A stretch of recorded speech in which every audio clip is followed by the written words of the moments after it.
BFM Business, Intégral Placement.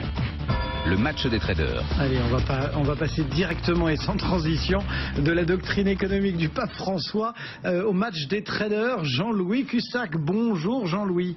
Bonjour tout le monde. Depuis Perceval et puis à vos côtés Laurent Albi. Bonjour Laurent. Bonjour messieurs. Et comment est-ce que vous vivez ces marchés en attendant l'emploi américain, Laurent ? Ben écoutez, le rebond sur le CAC il continue de se déployer. On a pris plus de 13% depuis le creux du 11 février. Ce rebond il s'est fait en 3 temps. On arrive potentiellement à la fin du 3e temps qui lui-même fait un petit peu plus de 7%. Donc vous voyez, on est quand même tout de même en surchauffe.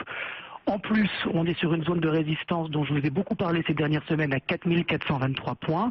Et c'est une zone qui représente potentiellement une zone où on a envie de prendre ses profits.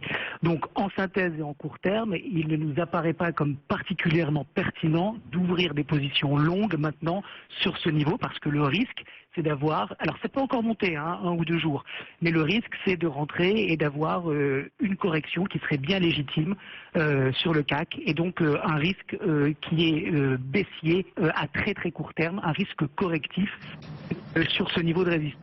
Intraday, pour le contrat du mois de mars, on est depuis 3 jours dans une petite zone entre 4385 et 4457, c'est un petit trading range.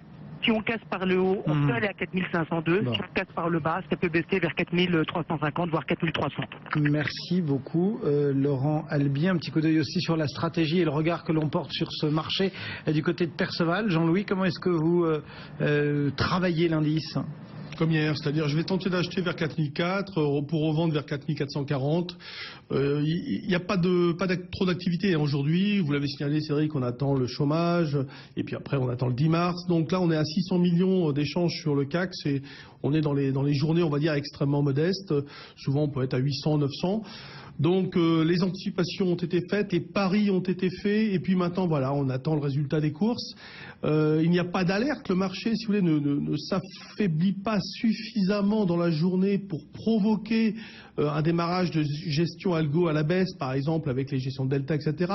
Voilà, on a un équilibre instable dont il faut profiter si on le veut en scalpant et non pas dans une recherche de directionnelle. La résistance 4435-45 est importante, elle est validée par les faits, on le voit, on le constate, ça fait maintenant plusieurs jours qu'on tape dessus et on n'arrive pas à la franchir.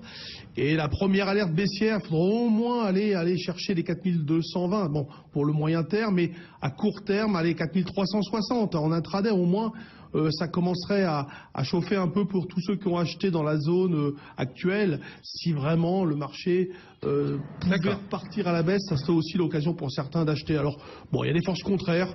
On garde vraiment le même contexte de ces quelques semaines.